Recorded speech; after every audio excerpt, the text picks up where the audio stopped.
welcome back. My name is Chris from ChristopherHall.com. Video number 2, we are looking at the core when it comes to low back pain whilst we are running or after we are running. Now, we talked about the hips in video number 1 and they act as like a shock absorber, and the same goes for the core. Now, when it comes to the core and running, obviously we don't necessarily need a strong core, we just need a core that can keep working over an extended period of time. Because if you look at the definition of strength, it's the amount of force exerted by a muscle in one contraction. If you look at endurance, it's the amount of force exerted by a muscle over a series of contractions without fatigue. So what we want to be able to do is build endurance in our core.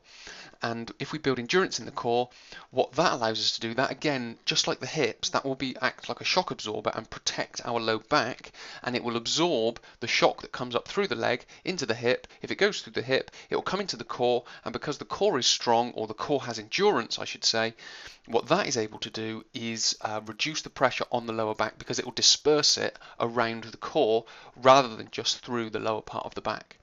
So the main thing we are looking for is not only are we looking to activate the hips, but we want to build endurance in our core.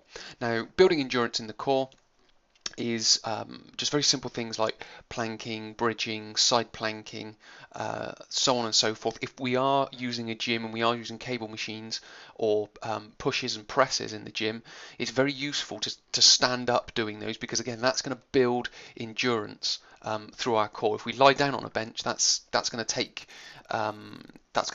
the endurance or the strength or the muscle activation away from our core during those exercise sessions. So you need to try and make it as functional as possible. So we want to try and be in a standing position for as long as possible.